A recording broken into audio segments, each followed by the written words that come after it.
Assalamualaikum warahmatullahi wabarakatuh. Alhamdulillah, alhamdulillahi rabbil alamin. Wabihi nasta'inuhu ala umurid dunya waddin. Asyhadu an la ilaha illallah wa asyhadu anna Muhammadan abduhu wa rasuluh. Amma ba'd. Ikhwan wa akhwat fillah rahimani wa rahimakumullah. Kembali pada tema yang sama, pentingnya kita bersabar di dalam menempuh jalan ilmu, karena di sanalah letak kemuliaan, ketinggian, bahkan Allah sudah berfirman, yarfa'illah, Allah pasti meninggikan. Di antara hamba-hambanya ini, siapakah mereka? Utul ilma darajah. Itu janji Allah bahwa orang-orang dari hamba-hambanya yang beriman, laki-laki dan perempuan, berada di jalur ilmu, artinya menempuh mencarinya, dapat kemudian diamalkan, amal kemudian didakwahkan, maka pasti Allah meninggikan derajat dibandingkan hamba-hambanya yang tidak berilmu. Para sahabat, kita tahu bahwa mereka jumlahnya banyak, ratusan ribu kalau kita mau mengacu sesuai madhabnya Imam Adz-Dzahabi maupun Ibnu Hajar al-Asqalani dan lain sebagainya. Tetapi dari 100 ribuan lebih itu, apakah semuanya ulama? Tidak. Bukan kemudian para sahabat nggak mulia, jelas mereka adalah orang-orang yang telah Allah ridhoi, radhiyallahu anhum wa radu an. Allah meridhoi mereka dan mereka pun ridha akan ketetapan Allah Subhanahu wa taala. Khairul qurun qarni thumma alladhina yalunahum thumma alladhina yalunahum. Di dalam Bukhari dan Muslimnya disebutkan sebaik-baik zaman, sebaik-baik umat adalah umatku di zaman Nabi, yaitu para sahabat. Baru dilanjutkan tabi'in dan tabi'ut tabi'in. Inilah generasi salafus saleh. Di antara mereka derajat yang lebih tinggi dari yang lainnya itu para ulamanya. Di sana ada 10 ahli surga, semuanya adalah ulama. Ahli Badar rata-rata mereka ulama. Kemudian mulai ada veteran Uhud, kemudian ada sahabat-sahabat yang Rasulullah SAW di akhir-akhir dakwah masih kecil-kecil yang nanti juga menjadi ulama, seperti hanya ada Abdullah ibnu Umar, adalah Abdullah ibnu Abbas, kemudian adalah Anas bin Malik, macam-macam. Nah, ternyata jalan yang mereka tempuh yang kemudian diajarkan kepada generasi-generasi yang lainnya bukan jalan yang mudah. Jalan yang menuntut para pemeluknya kesabaran. Yang mungkin kalau kita gambarkan sekarang jauh sekali bandingannya. Ini kita ambil contoh, ada Imam Ibnul Jauzi rahimahullah tabaraka wa ta'ala. Di dalam kitab beliau Al-Hathu ala Hifdzil Ilm, anjuran, dorongan yang sangat kuat untuk menghafal ilmu. Beliau spesifik sekali loh ya, bukan hanya menuntut ilmu, ternyata sampai menghafal ilmu. Kenapa? Dalam mukadimahnya beliau terangkan sendiri bahwa kaum muslimin itu diistimewakan oleh Allah Subhanahu wa taala dengan menghafal kitab, ya, Al-Qur'an maksudnya. Kemudian meriwayatkan penjelas Al-Qur'an yaitu hadis. Dan itu turun temurun. Artinya Imam Ibnu Jauzi ingin menggambarkan kepada kita, kalau kita pengen menempuh jalan para ulama, maka salah satunya pintunya yaitu menghafal. Menghafal kitabullah, menghafal hadis, menghafal mutun-mutun ilmiah. Dan tentunya orang kalau ada di proses dan progres menghafal, kunci utamanya itu sabar. Kunci utamanya sabar. Ingat, di perempatan pasti ada setan dan godaannya. Dan kita yakin, seyakin-yakinnya, ya, bahwa musuh yang paling nyata bagi kita siapa? Setan. Ya, musuh yang paling nyata bagi kita adalah setan. Aduwwum mubin. Terang sudah ayatnya. Lah, setan menggoda di antaranya sekarang. Bukan kemudian kita merendahkan teknologi, sama sekali tidak. Kita berusaha dengan adanya teknologi, semakin berkembang ilmu, semakin banyak para hufat, semakin banyak para duat. Bukan kemudian memutus mata rantai para tulabul ilm dengan para asatidzah. Artinya, ya, ini kita ambil contoh ya.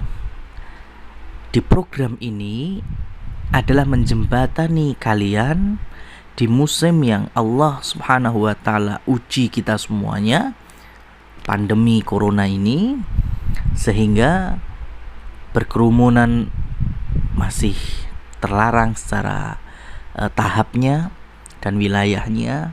Kemudian juga mungkin ada beberapa asatidzah yang jauh, ya, yang wilayahnya juga dimohon untuk lebih baik di rumah, macam-macam.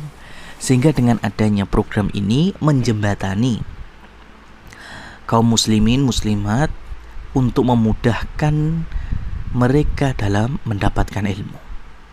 Bukan berarti cukup dengan kajian melalui non tatap muka. Jelas dari nenek moyang kita Nabi Adam, Allah Subhanahu wa taala kekalkan di dalam Al-Baqarah, fatalaqqa Adamu min rabbih kalimat. Nabi Adam bertalaki langsung kepada Allah dan Allah mengajarkan kepadanya kalimat-kalimat.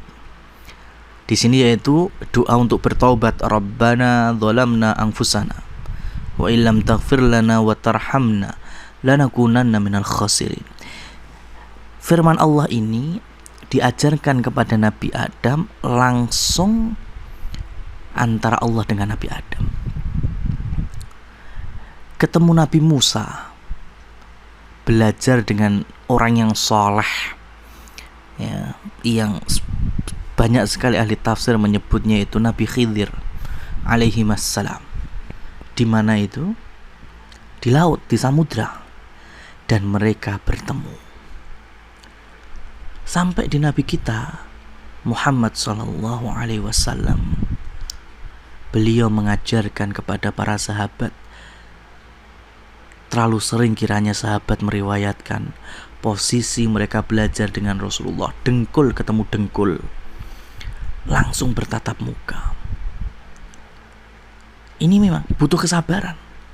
Di zaman sekarang, kaum muslimin bisa mendatangi majlis dengan istiqamah, bukan mengkhususkan Ustadz Fulan daripada Ustadz Fulan, mengkhususkan Ustadz yang viral atau Ustadz yang lebih terkenal daripada Ustadz yang gak terkenal.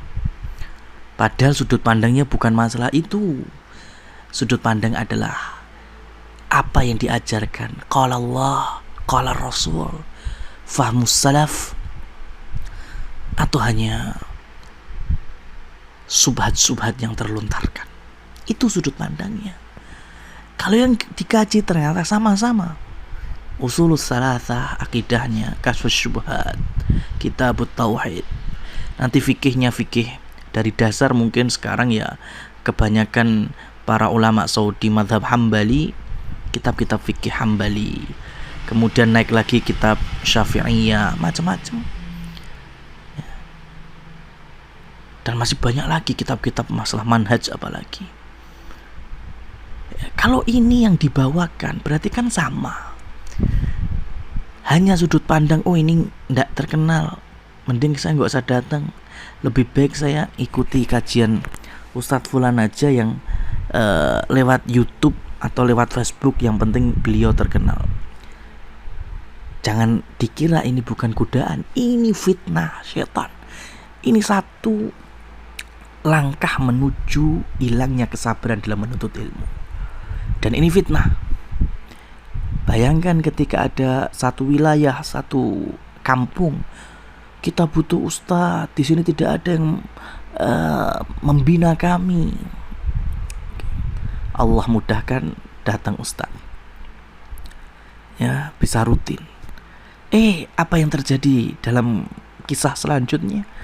Mungkin bulan pertama sampai bulan kesekian, ketemu setengah tahun aja atau 1 tahun aja, mulai nyusut. Apa ini disebut sabar dalam menuntut ilmu? Imam Asy-Syafi'i rahimahullahu tabaraka wa ta'ala, setelah izin untuk menuntut ilmu dengan Imam Malik, maka Imam Syafi'i tidak pernah meninggalkan Imam Malik di dalam belajar sampai Imam Daril Hijrah wafat. Sampai Imam Malik wafat, baru Imam Syafi'i meninggalkan kota Nabi. Karena Imam Syafi'i tahu Imam Malik bukan alim sembarangan, tidak mudah mencari murid-murid yang usianya masih belia.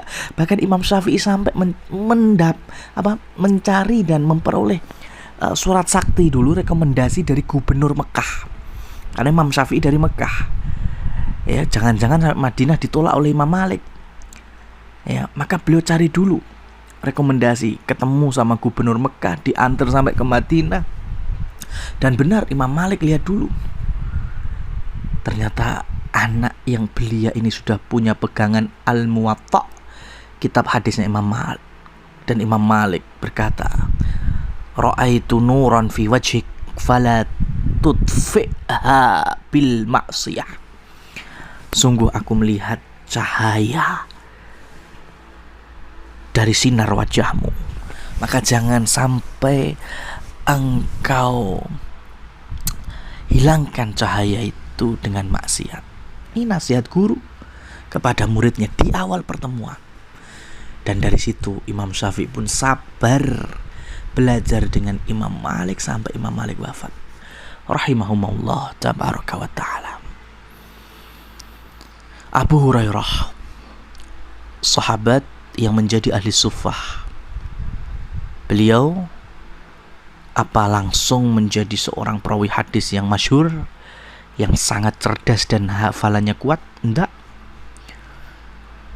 Ya, beliau ini awalnya ya lupa-lupaan, namanya orang masuk Islam sudah bukan usia menghafal, sudah sangat dewasa. Tapi beliau sering sekali minta doa kepada Rasulullah, sampai Rasulullah meminta surbannya Abu Hurairah. Kemudian Rasul pegang, Rasul doakan, kemudian Rasul ikatkan kepada Abu Hurairah. Dan mulai saat itu Abu Hurairah tidak pernah luput dari hadisnya Rasul Sallallahu Alaihi Wasallam.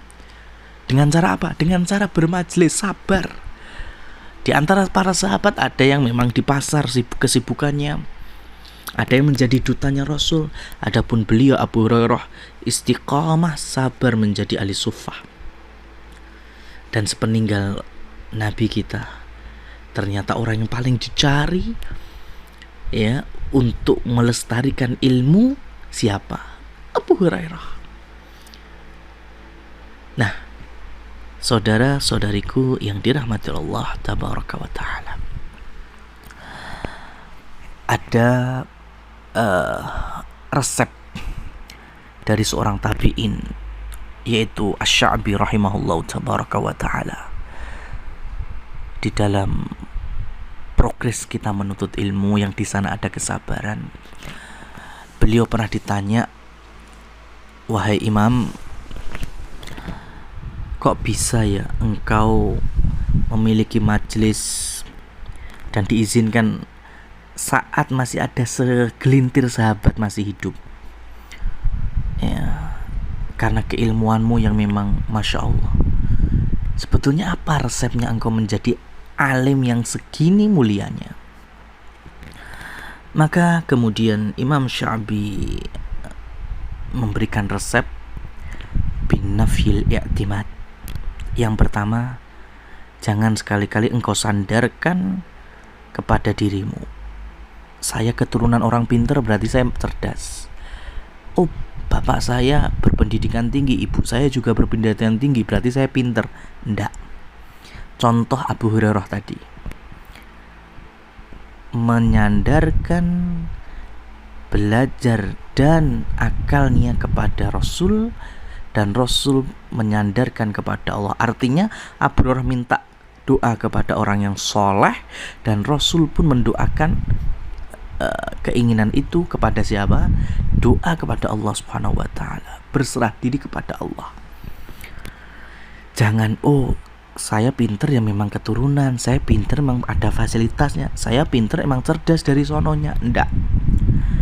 Karena terlalu banyak kiranya di lingkungan kita orang-orang yang cerdas, tapi ternyata tidak menghasilkan kesolehan.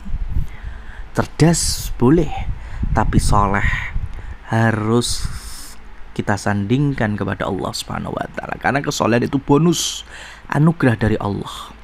Sekelas Ibrahim saja alaihi salam meminta kepada Allah, Rabbi habli minas sholihin, ya Allah anugerahkan kepadaku keturunan-keturunan yang soleh. Ini sekelas Nabi Ibrahim, apalagi kita. Maka ini yang pertama, bin nafyil i'timad. Wasairan alal bilad, berjalan mengelilingi bumi, mengelilingi negeri. Dan ini termasuk sunnahnya para ulama, rehlah menuntut ilmu. Lah, tadi telah kami sampaikan, dengan adanya gadget terkadang sudah gak mau melangkahkan kaki. Ada uzur sedikit aja udah ada live streamingnya kok, ya, ada Facebooknya kok, ada YouTube channelnya kok. Ini hati-hati, ya, hati-hati. Kita harus benar-benar bisa menjadikan alat-alat ini sebagai sarana pendukung, bukan sebagai misi utama. Karena misi utama kita jalan ke masjid, jalan mencari ilmu. Al ilmu ya'ti wala yu'ta, ilmu itu didatangi, dan nanti insya Allah keberkahannya bisa terasa, kenikmatannya bisa terasa. Kemudian yang berikutnya adalah wasabron kasobril jamad. Ini sabar sebagaimana sabarnya benda mati. Menuntut ilmu, kita menulis, kira-kira yang ngantuk kitanya atau pulpennya? Kitanya kan, pulpennya ya dari dulu sampai kapanpun ya seperti itu. Lah kita diminta seperti hanya alat benda-benda mati. Kita duduk di kursi, belajar membaca, kira-kira yang kesel kitanya apa kursinya? Kitanya kan. Lah kita diminta untuk sabar seperti hanya kursi, sabar seperti hanya meja, sabar seperti hanya pulpen, buku dan macam-macam, yang mereka bisa tidak bergeming. Nah, contohnya siapa? Ya Imam Nawawi. Beliau bertahun-tahun tidak pernah tidur terlentang. Tidur gak pernah diniati, yang ada hanya ketiduran. Kemudian yang terakhir, wabukur kabukuril ghurab. Dan menuntut ilmu ini dibutuhkan kesabarannya, cepat tanggap sebagaimana elang atau burung-burung Garuda itu kalau melihat mangsa itu kan gak nanti dulu aja, nanti dulu. Enggak, langsung muter-muter ke bawah, langsung lep melahapnya. Begitulah penuntut ilmu. Ya, melihat di situ ada majelis, datangi. Di situ ada ilmu, ikuti. Di situ ada tabligh, datangi. Insya Allah kita akan menjadi generasi kokoh, generasi kuat. Dan kita berdoa semoga kita berada dalam golongan itu. Allahumma amin. Fasubhanakallahumma wa bihamdika asyhadu an la ilaha illa anta astaghfiruka wa atubu ilaik. Wassalamualaikum warahmatullahi wabarakatuh.